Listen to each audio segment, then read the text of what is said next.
Nii, jätkame maisematka poolel teel Leeri õpiku lugemisega.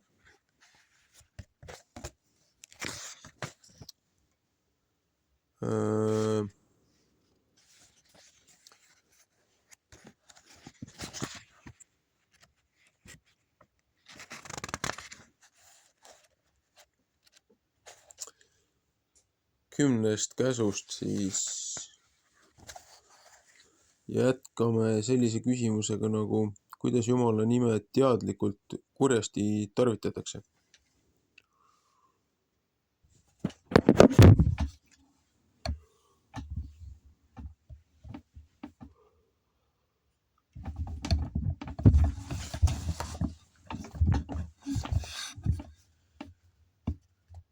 Teine võimalus selle käsu tõlgendamiseks on, et Jumala nime ei tohi kasutada nõidumiseks ega posimiseks.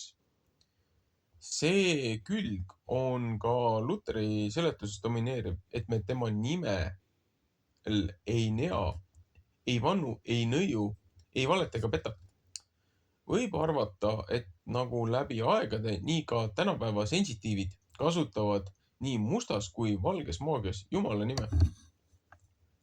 Neil vanematel, kes sensitiivide nõudel ruttavad oma lapsi ristima, sest muidu ei mõju nende manipulatsioonid, tasuks mõelda asja tõsidusele.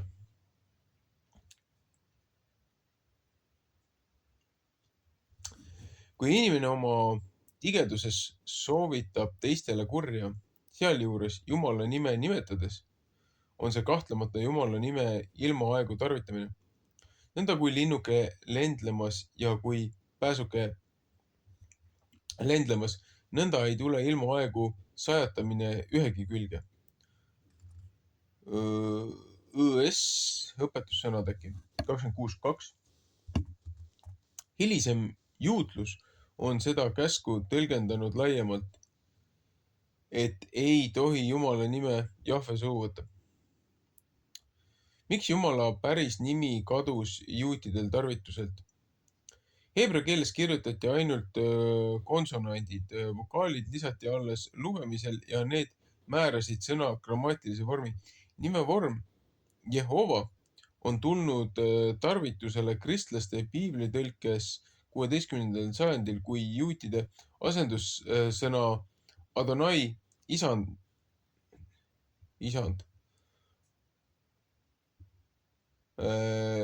eestipäraseks tunde rõhulises muganduses issand vokaale kasutati ekslikult Jumala nime konsonantidena. Tetragrammi IH 2VH muistne hääldus oli kõige tõenäolisemalt Jahve. Seda 4 konsonandist koosnev sõna ei öeldud hilisjuutluses enam välja, vaid asendati sõnaga issand. Heebrea keeles Adonai, kreeka keeles Kyrios. Selle käsu rikkumisega on seotud ähvardus, mis tundub tarbetult ränk, aga eelnevast on selge, et käsk ei käi.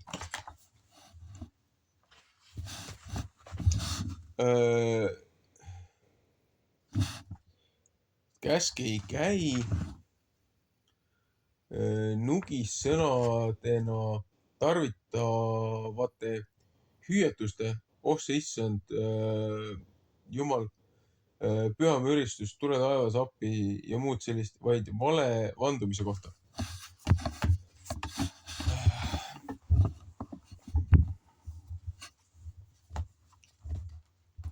Milline on Jumala nime kõige ohtlikum tarvitamine? Arvatavasti on õigustatud see seletus, et Jumala nime kasutatakse kurjast seal, kus ta rakendatakse oma vankri ette. Jumal tahab, et see ja see asi sünniks. Kas see on ikka Jumal, kes kõike seda tahab või kasutatakse tema nime mingi oma tahtmise tagamiseks?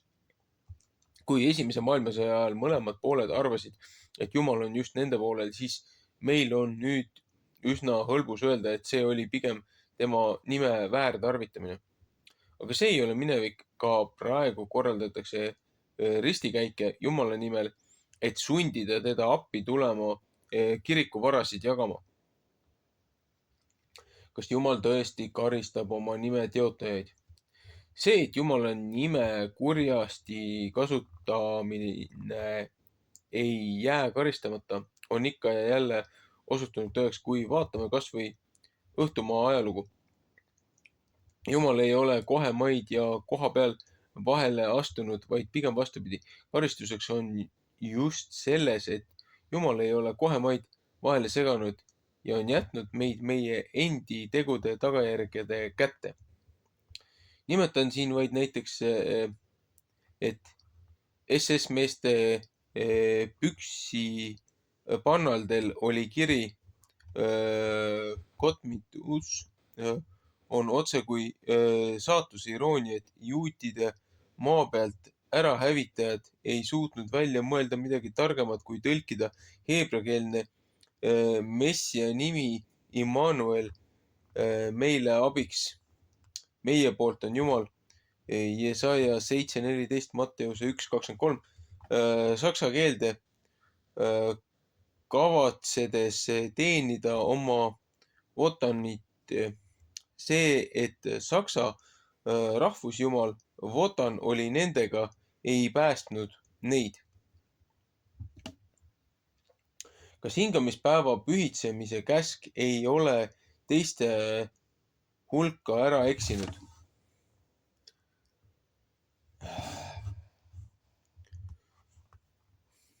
Kolmas käsk ütleb, sina pead hingamispäeva pühitsema. Esmalt võib näida, et tegemist on ühe kultust puudutava korraldusega, mis on ära eksinud eetilise eeskirjade sekka. Selline vahet tegemine on aga moodsa aja ilming. Muiste ei olnud ühelgi rahval sakraalne ja profaanne eraldatud, vaid tihedasti läbisegi. Teatud päevade rütm, olgu päikese, see tähendab aastase tsükli, olgu kuu faaside järgi, see tähendab kuu ja selle veeranditega, oli ka muistsete semiitide omane. Hingamispäev ehk sabat oli seotud kuuga.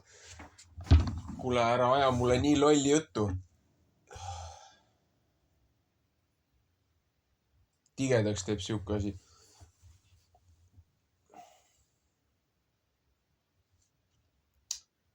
Heebrea keeles on kaks eraldi sõna. Üks on ajaühik ja teine on taevakeha. Ja Kreeka vangistuses sihilikult aeti sassi kuu, et viia ära õigelt looja kalendrilt kuu kummarduse peale, kuu faaside peale, seepärast, et need tulid Aleksandria vallutuse aeg ja inimestel keelati tähistada looja kalendrit õigesti ja nad pidid sundima või tähendab, nad pidid vanduma kuu taassünnile enda lojaalsust ja need, kes ei olnud nõus kuud kummardama ja kuufaaside järgi oma kalendrit tegema, nende vastsündinud lapsed poodi üles ja riputati nende emade kaeladesse karistuseks. Nii et ärge tulge mulle mingisugusest kuu kummardamisest ja kuufaasidest rääkima, kui te ei tea okultismist, nõiakunstist ja mustast maagiast mitte midagi.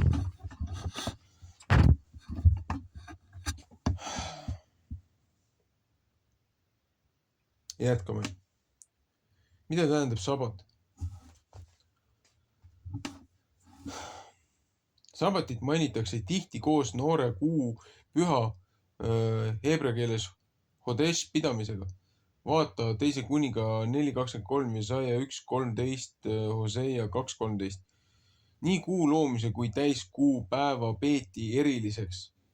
Vaata 1. Saamuli 20.18, Psalm 81.4, õpetussõnad 7.20, heebrea sabat versus vene subota langeb kokku akaadi sõnaga sabatum, millega nimetati kuu 15. päeva. On teada, et Mesopotaamias tunti nõnda nimetatud tabupäevi, milleks olid kuu 7, 14, 19, 21, 28 päev ja 19 päev oli eelmise kuu algusest arvestatuna 7 × 7 päeva. Jällegi, Babylonias oli 3 kalendrit.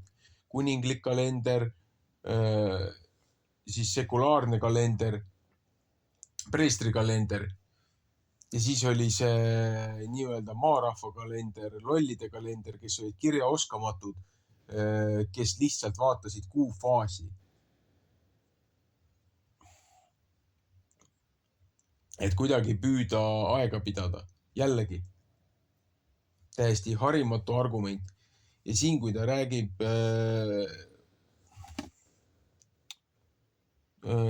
noorest kuust ja uuest kuust,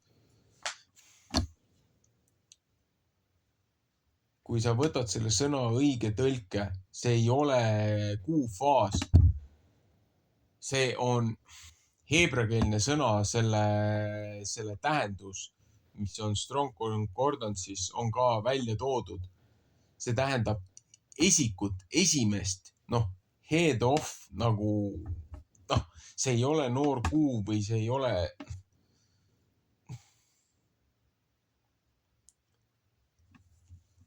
Saad sa aru, lihtsalt.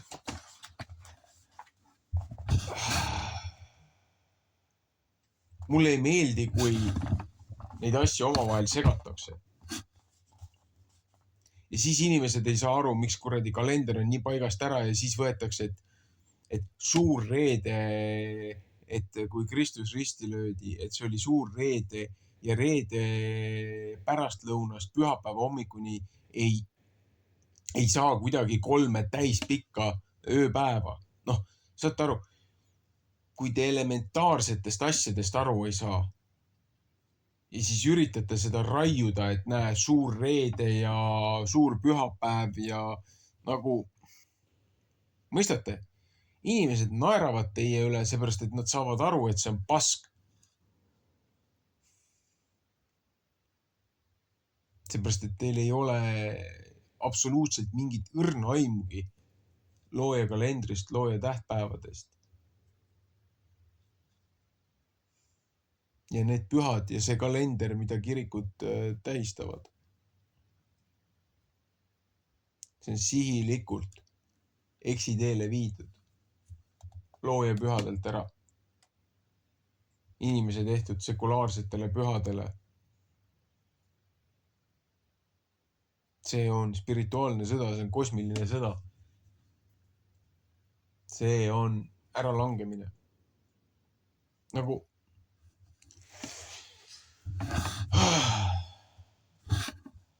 olgu, jätkame. Milline on hingamispäeva roll juutluses? Selle käsu puhul on selgesti näha ta tähendus kardinaalne erinevus juutluse ja kristluses. Hilisjuutluses kujunes sabat ümberlõikamise kõrval Jahve ja Iisraeli vahelise lepingu kõige olulisemaks märgiks. Vaata eriti 2. Moosese 31, 13, 17 kuni 17. HS, kas on siis Hesekiel või? 20, 12 kuni 20 äkki. See oli Jumalale pühendatud päev, mil ei tohtinud teha mingisugust tööd. 3. Moosese 23.3. Sabati rikkumise eest oli ette nähtud surmanuhtlus. 2. Moosese 31.14, 35.2. selle täideviimisest. Vaata 4. Moosese 15:3-2-3. Kummaline küll, aga just hingamispäeva puhul võib näha, et see, mis võiks olla õnnistuseks ja vabastavaks, ei tarvitse seda siiski olla. Üks juudi lugu räägib, et Jumal ütles Iisraelile, kui teie võtate vastu seadused ja peate mu käske, ma annan teile igaveseks omandiks kõige väärtuslikuma, mis mul on. Iisrael vastas, mis on see kõige väärtuslikum, mille sa annad meile, kui meie peaksime su käske? Jumal vastas, tulevane maailm. Iisrael ütles, kuid juba selles maailmas me peaksime saama maitse tollest tulevast maailmast. Jumal vastas, hingamispäev annab teile sellest eelmaitse. Kuidas suhtus Jeesus hingamispäeva? Hingamispäeva pühitsemise võib teha endale koormaks mitmel viisil. Jeesus läks oma harjumust mööda hingamispäeval sünagoogi, Luuka 4:16, samuti Paulus apostlite 9:20, 13:5, 14:42 ja muud. Ometi oli just hingamispäev see, mis tõi Jeesusele kõige rohkem pahandusi. Markuse 3:4, Luuka 13:15, Johannese 7:23. Need ei olnud juhuslikud kokkupõrked, vaid põhimõtteliselt. Võiks öelda nii, Jeesusega algas 8. loomispäev. Seepärast hakkasidki juudid Jeesust jälitama, et ta oli see tähendab halvatu terveks teinud hingamispäeval. Jeesus aga kostis, minu isa tegutseb tänini ja ka mina tegutsen. Sellepärast siis otsisid juudid veel enam võimalust teda tappa, et ta oli lisaks hingamispäeva rikkumisele öelnud Jumala oma isaks, tehes ennast Jumalaga võrdseks. Johannese 5:16-18. Jällegi, vahemärkus. Miks Kristusel oli hingamispäevadel kõige rohkem probleeme nendega?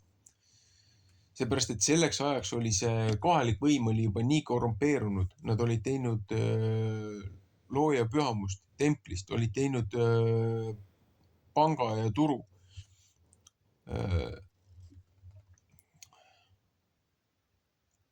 Ja siis see kabalistlik Babyloniast kaasa toodud siis müstitsism, mida segati siis looja õpetusega.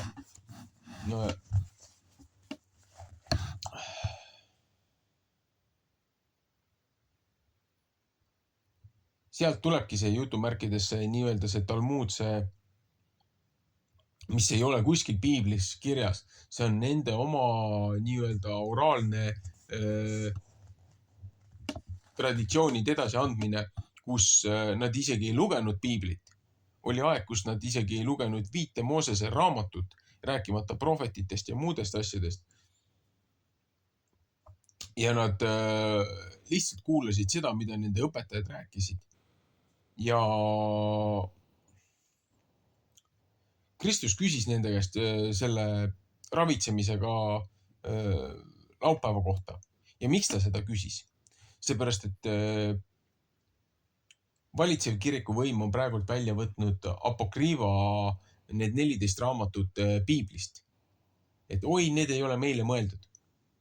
Aga tollel ajal ei olnud isegi Moosese 5 raamatut ei olnud nii-öelda jutumärkides rahvale mõeldud, rääkimata prohvetitest ja teistest Vana Testamendi raamatutest. Miks Kristus selle ravitsemise välja tõi, oli sellel põhjusel, et selline raamat on nagu Makabiese raamat. Ja seal oli üks teine Juudas Makabies. Tollel ajal Makabiese suguvõsast, kes tõusid ülesse, kellest said revolutsionäärid. Seepärast, et kui nad olid vangistuses, kui me eksis, kas need olid kreeklased või roomlased, kellega nad tollel hetkel sõdisid, kui oli see Makabieni see ülestõus, ja muudel päevadel nad sõdisid nende vallutajatega, aga kui tuli hingamispäev, meile siis teadaolev laupäev, seepärast, et kui sa võtad kuufaaside järgi, siis sul tekivad juba, sa rikud kuufaaside järgi juba 7 päeva reeglit. Et sul on noor kuu ja siis sul on 2 päeva enne seda, kui sul saab 7 päeva täis, et kohati sul on 8-9 päevased nädalad, kui sa kuufaaside järgi üritad hingamispäeva pidada. Noh, sealt tulevadki kõik need probleemid. Aga mis puudutas seda hingamispäeva, siis oligi see, et kuna hingamispäeval nad ei sõdinud, nad puhkasid ja vastased avastasid, isegi roomlased ütlesid oma kirjutistes, Flavius Josephus isegi veel kirjutas oma kroonikuid ja seal oli ka see, et näed, et mida meie nimetame laupäevaks või Saturnipäevaks, et nendel roomlastel oli iga nädala päeva kohta oma jumal oli pandud, oma jumalus, oma teemon oli pandud seda päeva valitsema ja nemad nimetasid hingamispäeva kui Saturni päeva, laupäeva. Et roomlased avastasid, et iga kord, kui oli laupäev, siis heebrelased ei võidelnud vastu ja nad lihtsalt tapsid neid maha. Seepärast, et vanemate traditsioonid olid keelanud neil. Nad olid teinud selle laupäeva, selle hingamispäeva nii keeruliseks, nii raskeks, et ainus asi, mis sa põhimõtteliselt võisid teha, oli voodis pikali lebada ja vaikselt hingata, et sa ühtegi bakterit ära ei tapa. Ja laupäeviti lihtsalt vastane tappis neid maha, aga nii kui laupäev sai läbi, vastane sai niimoodi peksa. Aga kui rahvas oli praktiliselt hävingu äärel, kui siis Makabiiese suguvõsast tõusis üles kaitsja, kes otsustas rikkuda nii-öelda vanemate traditsioone, mille vastu ka Paulus võitles, et Paul ei võidelnud, apostel Paul ei võidelnud mitte loojaõpetuse vastu, vaid vanemate poolt peale rakendatud traditsioonide vastu, mis olid vastuolus loojaõpetusega, Moosese 10 käsuga ja nende muude asjadega. Ja see Makabiies, üks oli Juudas Makabiies, üks oli John Makabiies, kui ma ei eksi. Seal oli 3 venda. Ja laupäeviti siis nemad võtsid mõõgad kätte ja nemad läksid ja hävitasid siis selle vastase väe ja nad said autonoomia ja said vabaduse sellest muudest nendest maksudest ja orjapidamisest. Aga seda ei taha nagu kirik kuidagi nagu aktsepteerida, et need raamatud on piiblist välja arvetatud, seepärast, et nendes apokrüüfide raamatus näitab täpselt ära, kuidas kirik korrumpeerus ja kuidas siis valitsev nii-öelda preestri võim, hierarhia võim müüs ennast maha, kus ei olnud enam leevitid, ei olnud need templi tegevuste nii-öelda kohusetäitjad, vaid sinna võeti kreeklased, roomlased ja edomaidid, kes lisasid ennast heebrea rahvaga, Jaakobi lastega kokku, seepärast, et nad tulid nende võimu alla. Nad salaja võtsid üle heebrea rahva. Tegelikult kogu see konks on seal taga. Ja miks Kristus siis selle vastu sõdis, oligi see, et miks ta ütles seda, et miks ei või laupäeval inimest ravida. Ta ütles ka juurde, et kas on parem laupäeval tappa kui ravida. Seepärast, et ta viitas just Makabiiese peale, kes laupäeval käis ja lõi maha vastaseid. Nad tegid siukseid tapatalgusi selleks, et oma rahvast kaitsta. Jeesus viitas selle peale, mitte selle peale, et laupäeval ei tohi ravida. Ja samas preestrid teevad ju ka laupäeval talitusi templis, et kas siis pühade aeg, hingamispäeva aeg, siis preestrid ei tohiks kombetalitusi teha. Jeesus viitas sellele, et see tollane võim oli teinud selle elu nii keeruliseks,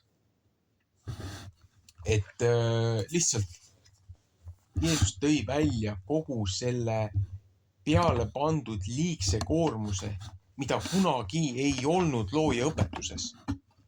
Selle vastu ta sõdis.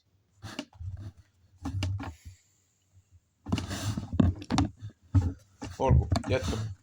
Muidu ma ei jõuagi sellega edasi. Kuidas suhtus Jeesus hingamispäeva? Nii, mida arvab Paulus hingamispäevast?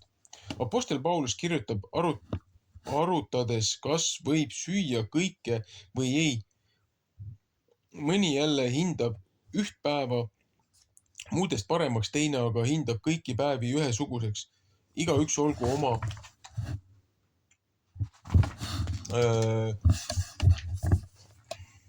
mõtlemises lausa veendunud. Kes mõtleb midagi teatavast päevast, mõtleb seda issandale, kes sööb issandale, sest ta tänab Jumalat, ja kes ei söö, jätab söömata issandale ja tänab Jumalat. Keegi meist ei ela ju issandale ja keegi ei sure issandale. Sest kui meie elame, siis elame issandale, ja kui me sureme, siis me sureme issandale. Roomlaste raamat 14:5-8. Tema oli maksimalist. Ma tean ja olen veendunud issandas, et miski pole keelatud iseenesest, vaid on keelatud üksnes sellele, kes arvab midagi keelatud olevat. Sellele on see keelatud. Roomlaste 14:14. Ta pigem näeb kalendri ületähtsustamises ohtu. Te peate päevi, kuid, aga ja aegu ja aastaid. Ma kardan teie pärast, et ma ilma asjata olen rassinud teie heaks. Galantiuse 4:10. Ja julgustab, ärgu siis keegi mõistku teie peale kohut sööma ega jooma ega mingi püha ega noorkuu ega hingamispäevad pärast, mis on tulevaste asjade vari. Kolossiuse äkki 2:16. See oli vaimsuse aeg, mil kogu elu taheti täielikult pühitseda issandale. Jällegi.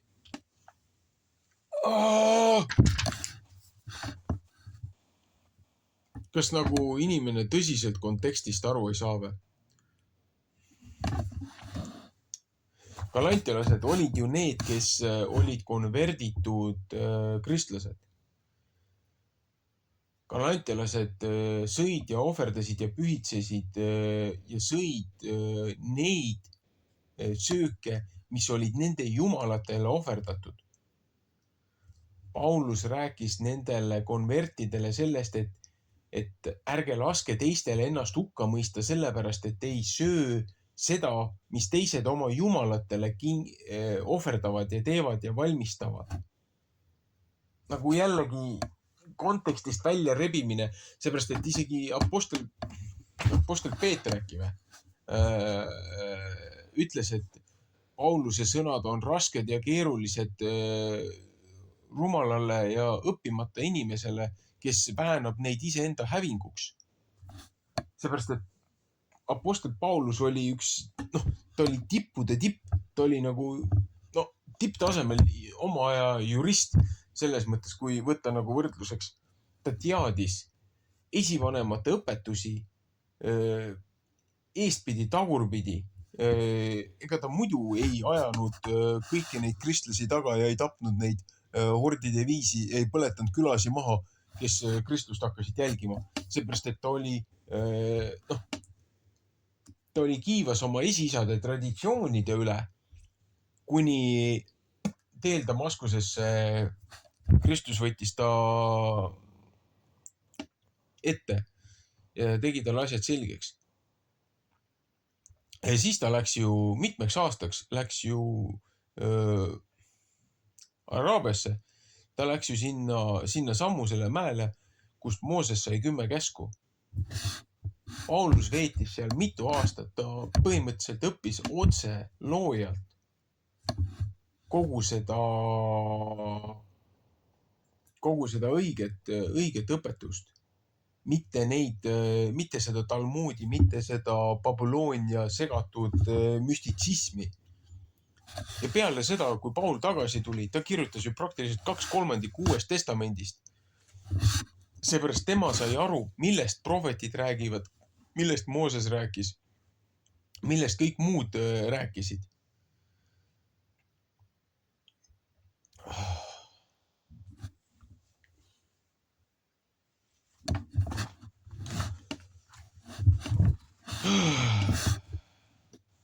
Olgu. Millal hakati pühitsema pühapäeva? Meil ei ole aga elu rütmilisuse eestpääsu. Ärkvelolek ja uni, sisse- ja väljahingamine, südame pulsilöögid, need kõik vahelduvad. Hingamispäeva asemel astus juba 1. sajandi lõpul nädala esimene päev. Esimene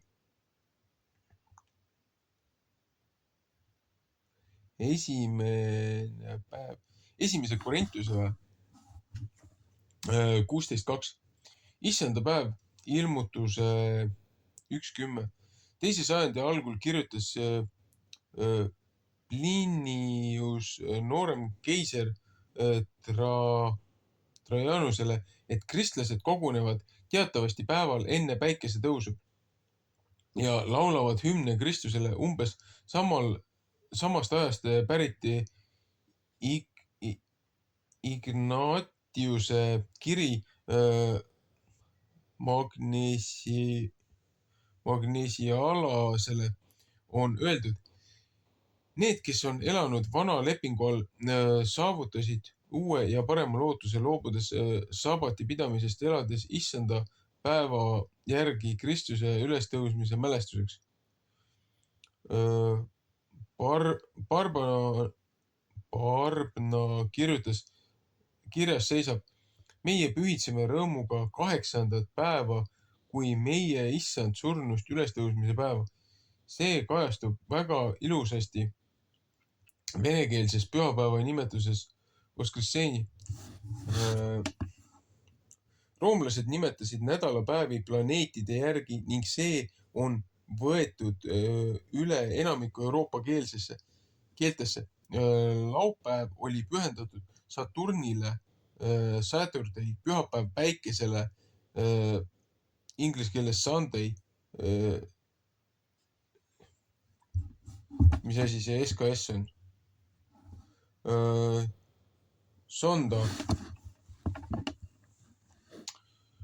Luter arutleb väga pragmaatiliselt. See käsk ei puuduta oma otseses tähenduses meid kristlasi, kuna selles on tegemist puht välispidise asjaga, nagu muudeski vana testamendi korraldustes, mis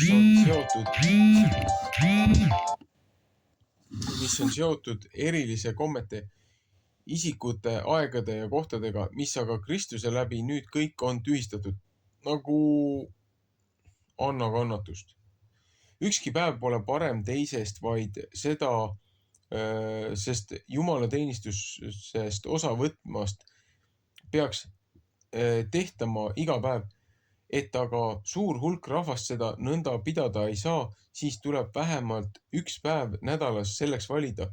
Kuna aga vanast ajast on selleks seatud pühapäev, siis jäägem selle juurde, et valitseks ühtne kord, keegi ei takistaks sobimatute uuendustega korralagedust.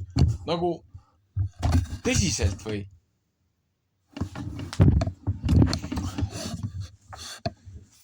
Miks kristlased kogunesid pühapäeval?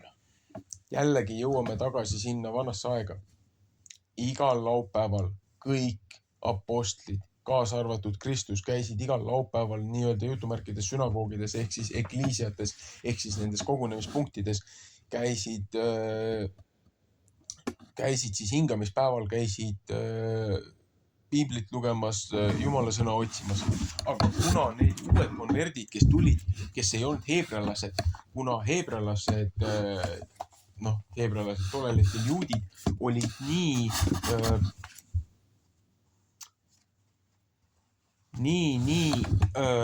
siis noh,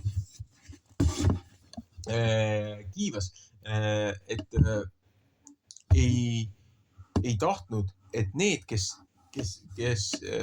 ei olnud nagu ümber lõikamata, et need ei tohtinud nende pühakojasse tulla, siis neid ei lastud laupäeval looja sõna kuulama ja siis apostlid käisid ekstra järgmisel päeval neile veel Jumala sõna õpetamas, kes tahtsid seda kuulda, seepärast et laupäeval ei lubatud neil siseneda pühakojasse. Siin on jälle inimeste poolt loodud traditsioon, mis ei nulli ära looja poolt ette määratud 10 käsku. Seepärast, et looja ütleb, et need 10 käsku on igaveseks. Ja nüüd järsku teie otsustate, et mitte segadust külvata, meie oleme otsustanud, et pühapäev on see päev, mis on meie jaoks hingamise päev. Kristus ei tulnud tühistama Vanat testamenti. Isegi piiblis endas on kirjas Uues testamendis, et ma ei tulnud ära kaotama, vaid ma tulin täitma. Ma ei tulnud hävitama, ma tulin täitma. No lihtsalt...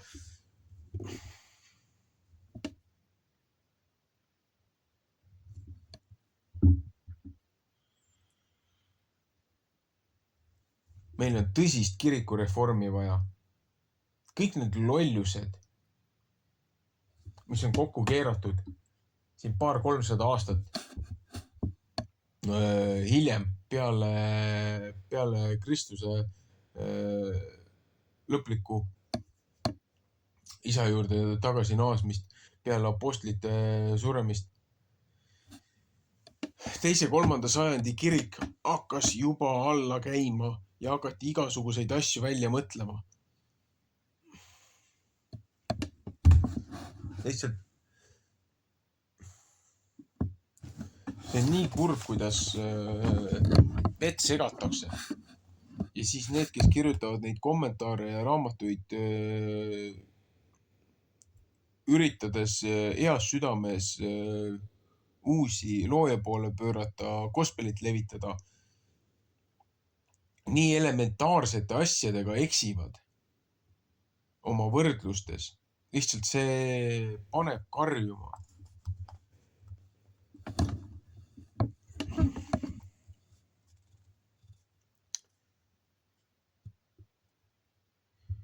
Mida tähendab pühapäeva pühitsemine? Mida tähendab pühapäeva pühitsema? Käsus nimetatakse, mõtle hingamispäeva peale, et sa seda pühitseksid. 2. Moosese 28. Uues tõlkes peameeles. Pühapäeva pühitsemine ei ole mis tahes töö vältimine, et selle asemel kaarte mängida või videot vaadata, vaid elu rahmeldamise keskel korraks seisma jäämine, hinge tõmbamine. Luter seletab, Jumala sõna on väärtus, mis kõik asjad pühaks teeb.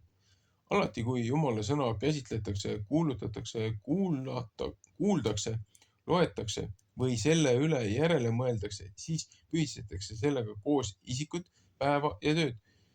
Seda mitte välispidise teo pärast, vaid sõna enese tõttu, mis meid pühaks teeb. Sellepärast rõhutan ma alati, et kogu meie elu ja töö peavad sündima Jumala sõnas, kuid kui neid tahetakse nimetada Jumalale meelepäraseks või pühaks.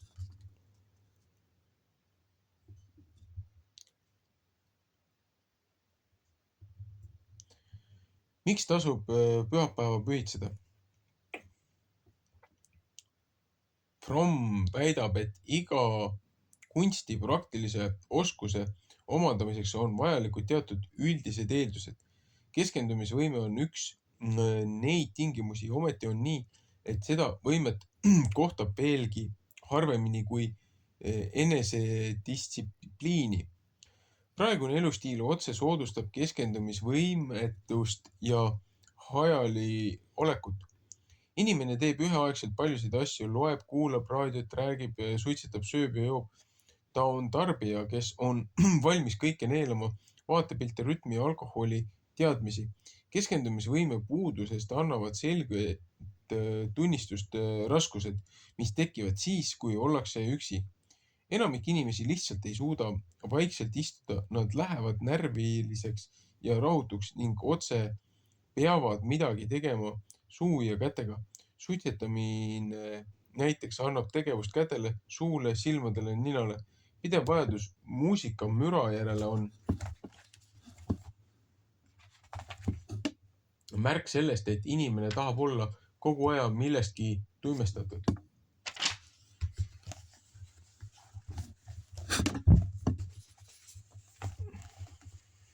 Kas tasub lakkamatult kiirustada? Niisama oluline eeldus on püsivus. Kui soovitakse kiiresti saavutatusi näha, siis ei õpita kunagi korralikult. Meie ühiskond aga soodustab hoopis vastupidist kiirustamist. Kõik meie masinad on kavandatud silma pidades kiirust. Auto ja lennuk viivad meid kiiresti sihtkohta, mida kiiremini, seda parem. Masin, mis suudab anda sama hulga toodangut poole lühema ajaga, on poole parem kui vana ja aeglasem masin. Selle kõigel on mõistetavad majanduslikud põhjendused, ent liiga paljus on hakanud inimlikke väärtusi määrama majanduslikud hinnangud. Mis sobib masinatele, peab sobima ka inimesele. Selliseks on kujunenud mõtlemine. Inimene arvab, et ta kaotab nimelt aega, kui ta kõike kiiresti ei tee. Ometi ei tea ta, mida peale hakata võidetud aega. Ta lihtsalt lööb seda surnuks. Keskendunult elada tähendab tervislikult olevikus siin ja praegu elada. Hetkel, mil midagi tehakse, ei tohi mõelda sellele, mida järgnevalt tuleb teha. Kui inimene ei tea, et iga asi tuleb omal ajal ning tahab asjade käiku kunstlikult kiirendada, siis jääb keskendumine tõepoolest alati kättesaamatuks. Mida teha vaba nädala lõpuga? Kas hingele pühendatud on laupäev või pühapäev, ei ole praeguse nädala lõpu puhul eriti suure vahega.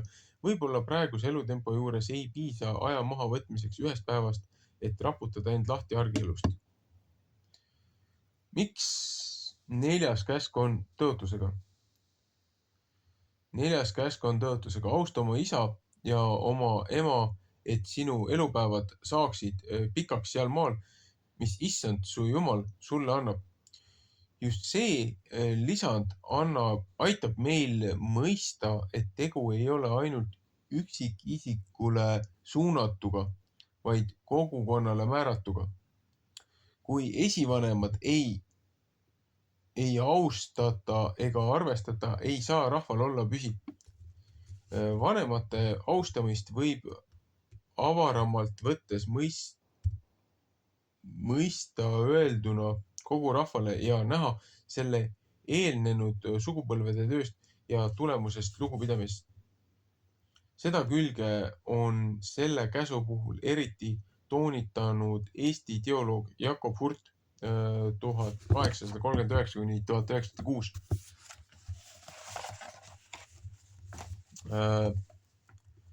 Emakeele põlgamine ei ole mitte üksnes häbi ja kõigipidi inetu asi, vaid ta on ka kahjuline lastele, kes selle tõttu vaimu poolest põdema ja kiduma hakkavad ja viimati lahjaks ja tuimaks jäävad ja nuhtleb ise iga põlgajat kibedaste. Mida tähendab vanemate austamine?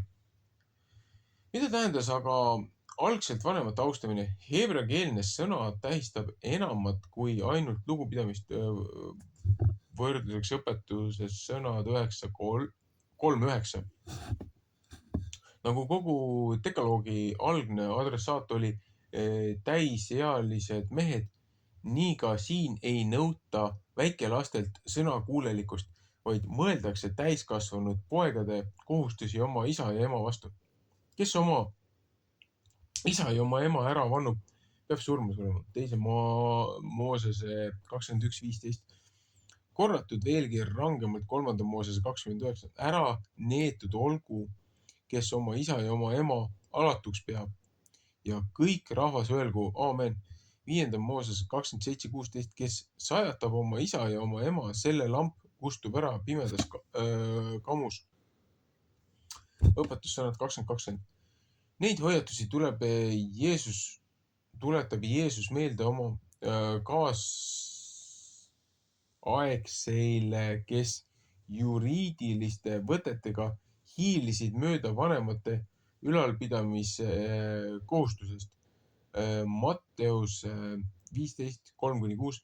Kui 3. Moosese 19:3 seda käsku korrates mainitakse ema esimesena, siis on selle põhjus, et lesknaise saatus oli eriti lootusetu, kui tal ei olnud poega. Vaata Luuka 7:12, 18:2. Kas 5. käsk keelab igasuguse tapmise?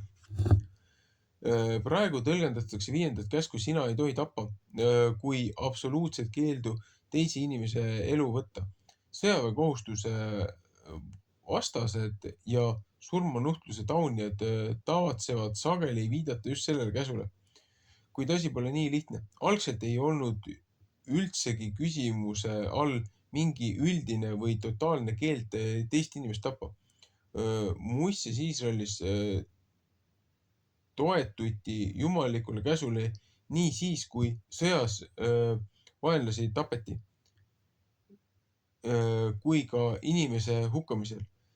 Vana testamendi seadused nägid surmanuhtlust ette näiteks homoseksuaalide suhete eest. Käsk oli suunatud oma kohta vastu. 1. Moosese 4:1-1. Jott.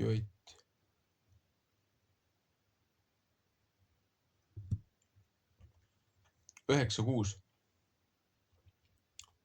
Luteri sõnadega, mida selles käsus keelatakse, see on keelatud inimestel üksteise suhtes, mitte aga ülematel.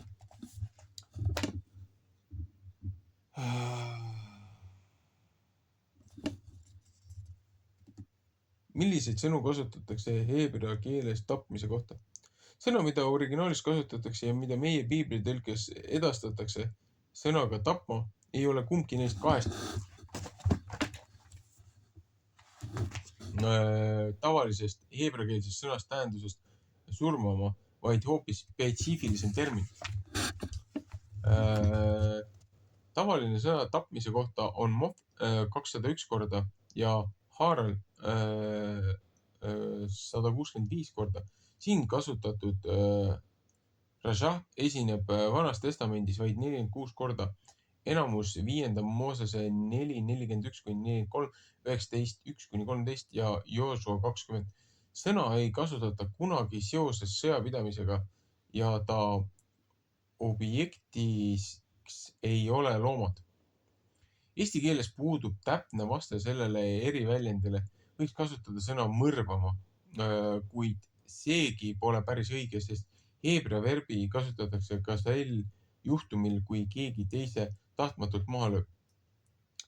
India vägivallatu Ahimsa rahvajuht Mahatma Gandhi ütleb, elu võtmine võib olla kohustuseks. Me hävitame nii palju elu, kui see on meie keha ülalpidamiseks vajalik.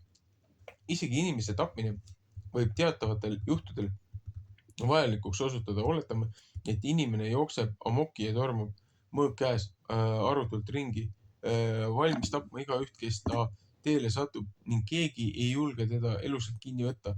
See, kes teeb sellisele hullumeelsele lõpu, pälvib üldsuse tänu ning teda tuleb pidada heategijaks.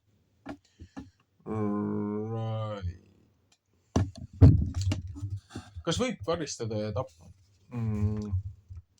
Kas siis vahel tohib tappa?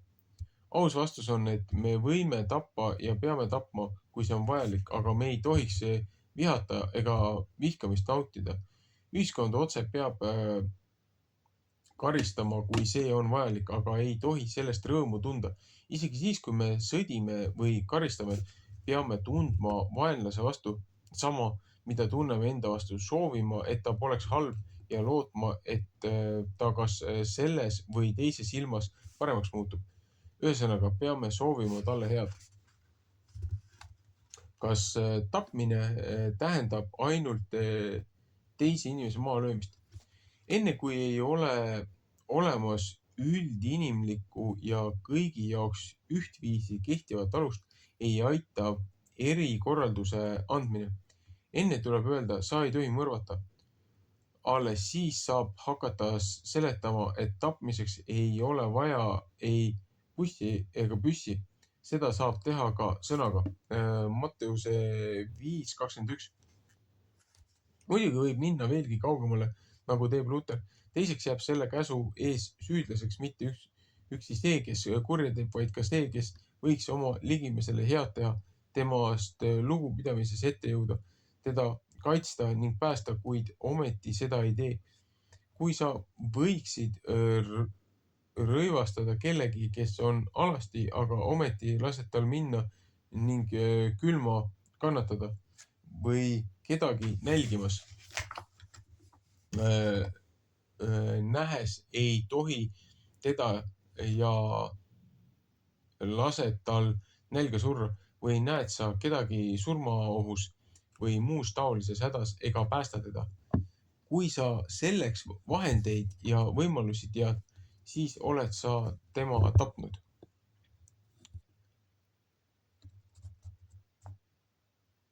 Kas 6. käsul on enam mingit tähendust? 6. käsk, sina ei tohi abielu rikkuda, on vastupidiselt enamikule teistele, mida tänapäeval tõlgendatakse avaramalt kui muiste muutunud ebamugavaks ja sisutuks.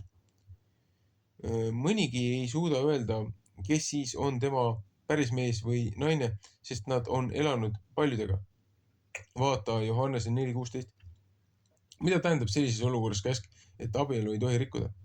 Kui lähtuda käsu kunagisest kasutusest, siis selgub, et ta kehtis mehe ja naise jaoks erinevalt.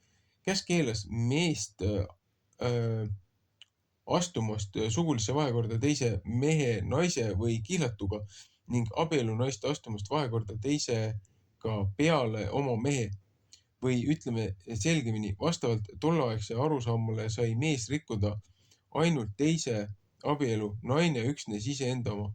Mees vajas kindluse tunnet, et tema lapsed on tõepoolest tema omad, kellest ta sai edasi elada ja kes viisid edasi tema nime.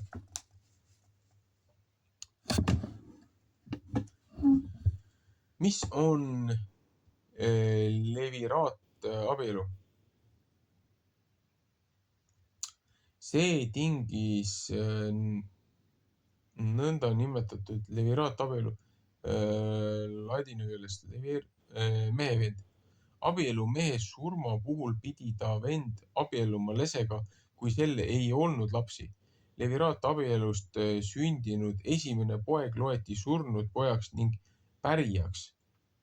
Seaduses sätestatud 5. Moosese 25:5-10. Praktikast vaata 1. Moosese 38:12. RT, kas on siis Ruti raamat 2:20-40. Sellega tekkida võivatest probleemidest vaata Matteuse 22:24-28. Kuidas tagati abielu püsivus? Abielu rikkumist loeti rängaks kuriteoks ning karistati surmaga, nii nagu terve rida teisi keelatud seksuaalsuhteid. 3. Mooses 20:10, 5. Mooses 22:22. Ka Uue Testamendi pahede kataloogis on abielu rikkujad nende seas, kes ei päri Jumala riiki. 1. Korintuse 6:9 võrdluseks Galantiuse 5:19. Jeesuse sõnu esitavad Matteuse 5:27-32 ja Matteuse 19:3-9, Markuse 10:1-12. Nendes esitatakse abielu lahutuse võimalikkust. See on jüngritelegi nii hirmutav, et nad leidsid, et kui naise võtmisega on lugu nõnda, siis tulusam on jätta abiellumata. Matteuse 19:10.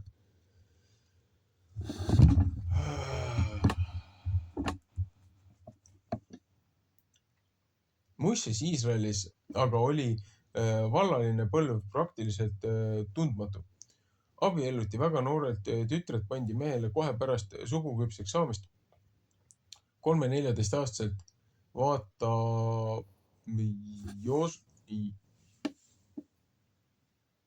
Joito. Mul ei tule praegu see löönud meelde. Joito 1:8. Moosese seadus vabastas noore abielumehe aastaks mitmetest kohustustest, et ta saaks rõõmustada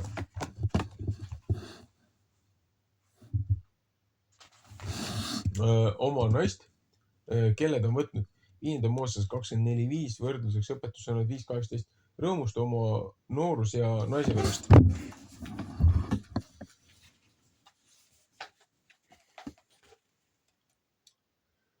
Polügaamia üks põhjus oligi see, et kõigil naistel oleks võimalik olla abielus.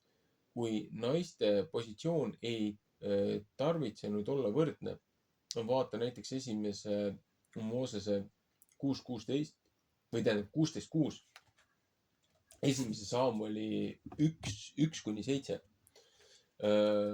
Kuningate haaremi suurus oli aga uhkusasi. Saalomonil oli 700 vürstisugu emandat ja 300 liignaist.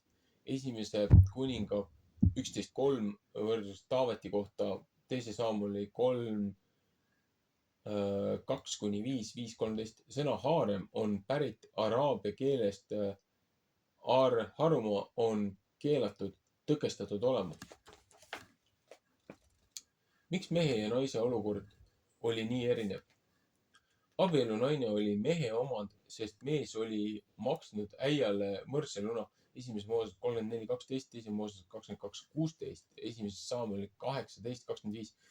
Kuigi abiellumine oli rohkem suurpere ja sugukonna otsustada, ei välistanud see vastastikust armastust. Vaata näiteks esimene Mooses 24:67, 29:16-30.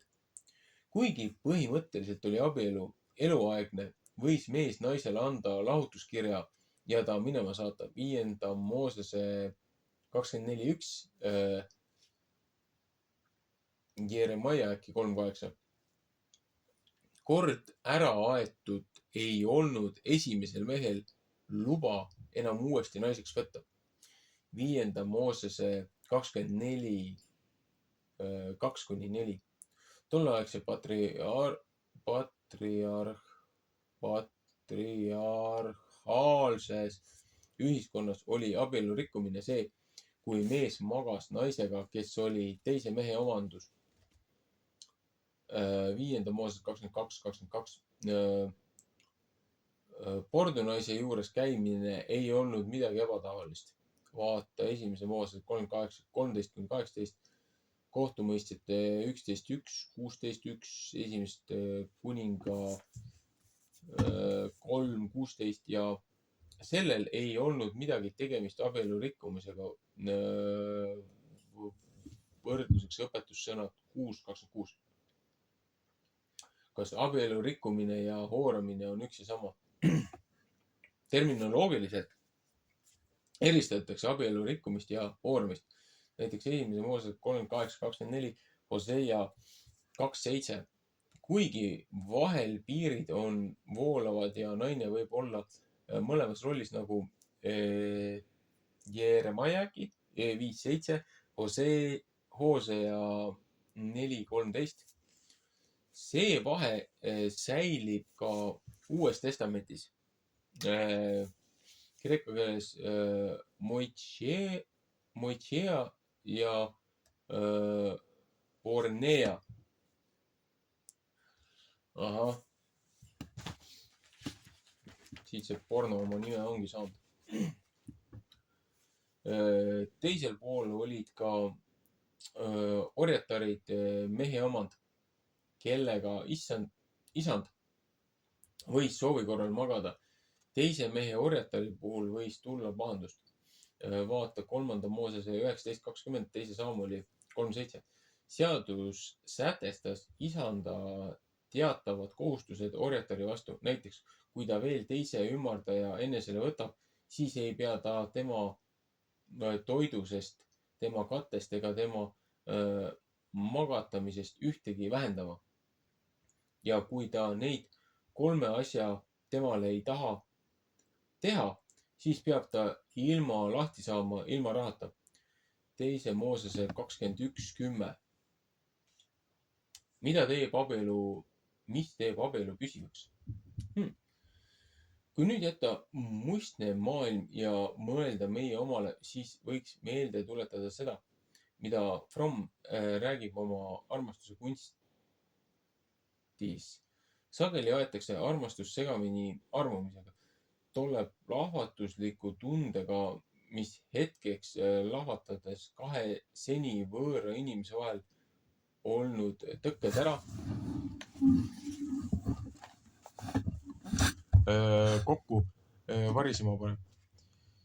Selline ootamatu intiimsuse kogemus on juba oma olemuselt lühiajaline nähtus. Pärast seda, kui pole enam takistusi, mida ületada, ei saa ka ootamatult lähedust leida. Armastatud inimene saab meile niisama tuntuks, kui oleme iseenesele. Võib-olla aga peaks hoopis ütlema, et niisama vähe tuntuks, kui teise inimese kogemine oleks sügavam, kui kogetaks tema isiksuse sügavust, siis ei saaks teine kunagi läbinisti tuttavaks. Nii võiks takistuste ületamise ime korduda iga päev, kuid enamikule inimestest on nii nad ise kui ka teised peagi läbi proovitud ja ammendatud. Kui nad kogevad teisest eraldatust põhiliselt füüsilises mõttes, siis tähendabki neile füüsiline ühendus eraldatusest ülesaamist.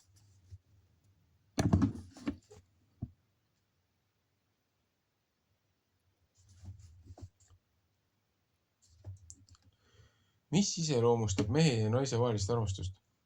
Mehe ja naise vaheline armastus, kui see ikka armastus on, eeldab ühte. Ma pean armastama oma sügavaima olemusega. Ma pean kogema teise inimese sügavaimat olemust. Põhiolemuselt on kõik inimolendid ühesugused. Me kõik oleme ühe osa. Me oleme üks. Kuna see juba kord nii ei tohiks, nii on, et ei tohiks seal väga suurt erinevust olla, keda me armastame. Armastus peaks olema peamiselt tahteakt, otsus pühenduda oma elu täielikult teisele inimesele. Sellele põhinebki teadlikult idee abielu lahutamatusest ja paljud traditsioonilised abieluvormid, milles abikaasad kunagi ei vali teineteist, vaid nad valitakse teineteisele ning ometi oodatakse seejuures vastastikust armastust. Kuidas saab armastust tõotada? Kaasaegses ühiskonnas näib selline asjade käik täiesti võimatuna. Arvatakse, et armastus on spontaanse, emotsionaalse reaktsiooni tagajärg. Sellest lähtudes nähakse vaid 2 seotud inimese eripära ja unustatakse asjaolu, et iga mees on osake Aadamast ja iga naine on osake Eevast. 2 silma vahele jäetakse üks erootilise armastuse oluline faktor, nimelt tahe. Kedagi armastada ei tähenda ainult suurt tunnet, see on pigem otsustus ja tõotus. Kui armastus oleks vaid tunne, siis poleks ju alust tõotuseks armastada teineteist igavesti või vähemalt surmani. Tunne ju tuleb ja läheb. Kuidas ma saan väita, et mu tunne püsib igavesti, kui mu tegu ei sisalda otsust ja otsustust?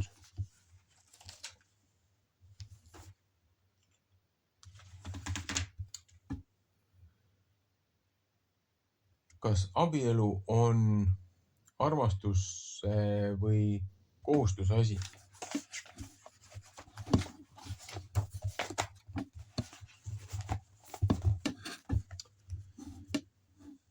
Sellisest vaatest lähtuvalt võime jõuda seisukohale, et armastus on ainult tahte kohustusakt ning et põhimõtteliselt pole tähtiski, millised need kaks inimest on.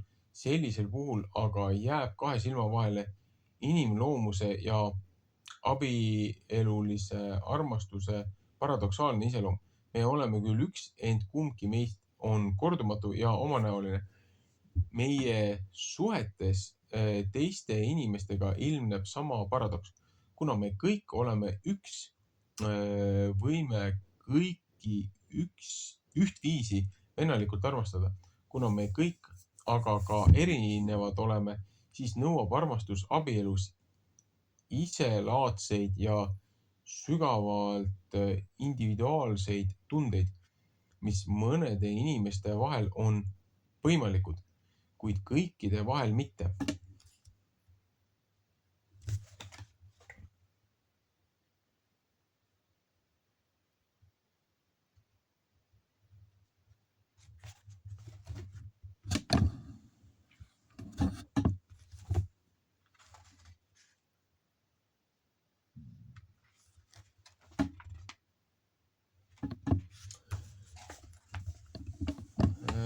Kas abielulahutus on võimalik? Niisiis on õigustatud mõlemad nii arvamine, et abieluline armastus on täiesti individuaalne, kahe inimese vaheline kordumatu kütkestus, kui ka arvamus, et ta pole muud kui tahteakt. Õigem oleks öelda, et tervet tõde pole ei ühes ega teises väites. Siit järeldub ka, et väär on mõte, nagu oleks ebaõnnestunud suhete korral kerge neid lõpetada. Või vastupidi, et selliseid suhteid ei saa mitte mingil juhul lõpetada. Mida sügavamalt me armastame, seda enam on meil kaotada.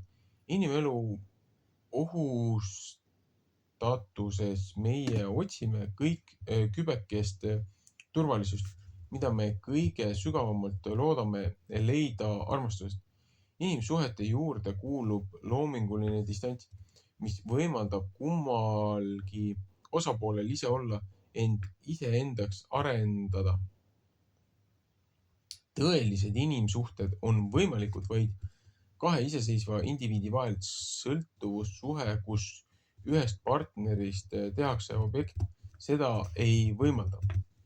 Abielu ei ole vangla, kus kaks inimest teineteist vastastikku eluaeg valvavad, aga ta ei ole ka juhukohtumine, mille järel kumbki läheb edasi oma teed. Ega ole ta ka mingi, kus teineteist peab üle trumpama armastuse osutamises. Pigem peaks abielu sarnanema aiale, mida tuleb nii hoolsalt hooldada kui ka vabalt kasvatada lasta. Kas ainult abielu institutsioon on kriisiseisundis? Me eksime, kui arvaksime, et ainult abielu kui teatud institutsioon on kriisiseisundis. Kogu meie aeg on mitmes suhtes kriisis ja abielu puhul lihtsalt ilmneb see teravamini. Selle taga on meie elustiili vabadus, kartus end millegagi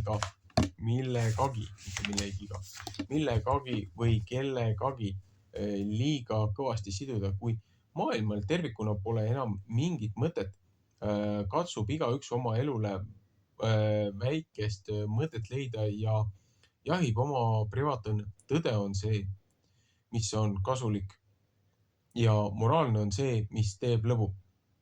elu sarnaneb peoga, kuhu võib suva kohaselt tulla ja minna ning kus klaas käes ühe külalise juurest teise juurde liigutakse. Small talk and see you later. Kas suhete lõtvus ja rohkus korvab selle, mis võiks olla, kui kaks saavad üheks olendiks nõnda, et nad ei ole enam kaks, vaid üks olend? Esimese Moosese 2.24, Markuse 10.7, Efesuse 5.31.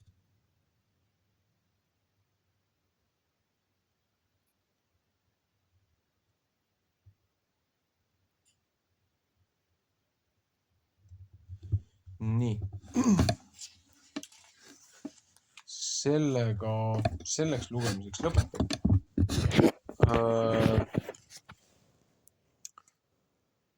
Järgmiseks on eraldi varguskeeld, kui viimased käsud nagunii omandit kaitsevad.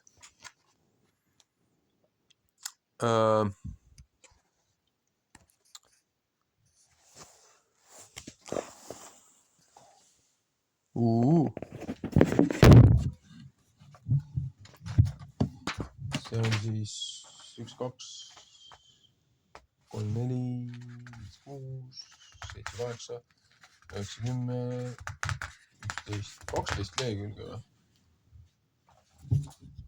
Eelmine kord vist oli ka mingi 12. Ühesõnaga, siin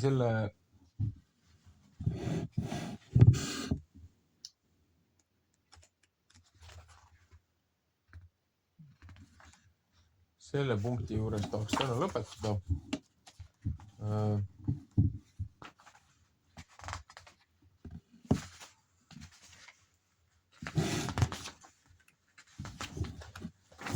Siis äkki järgmise lugemisega peaks saama 10 käsu osa läbi.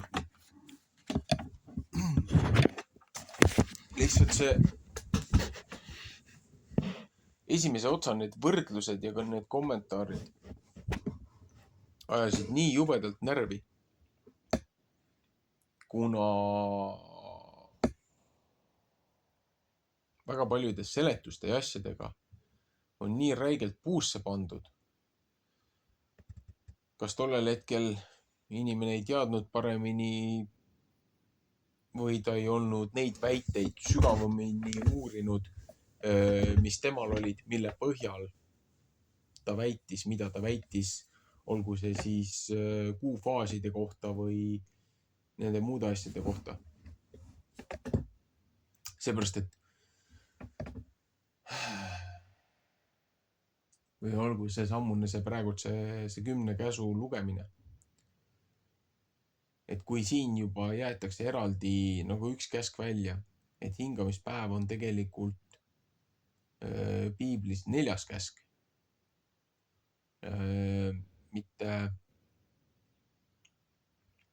mitte siin ettepoole toodud.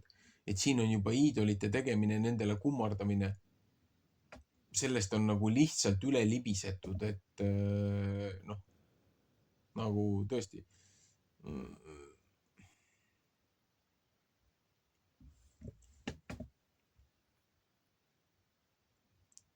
siin tekibki see nihe või see ühenduse tõrges.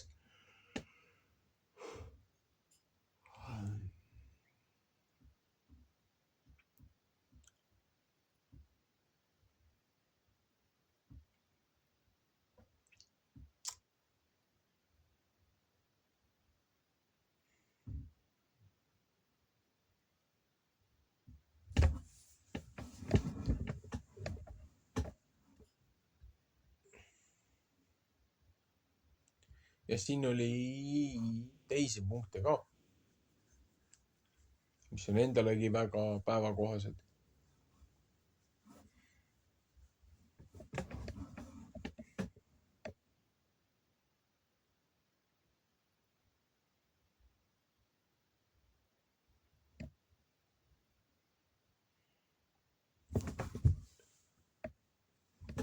Aga jätkuvalt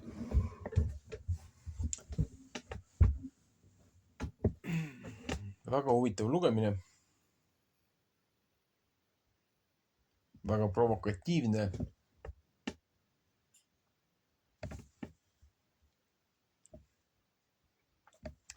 Samas väga paljude väidetega olen ka ise nõus. Seal samas on nüansid, kus lihtsalt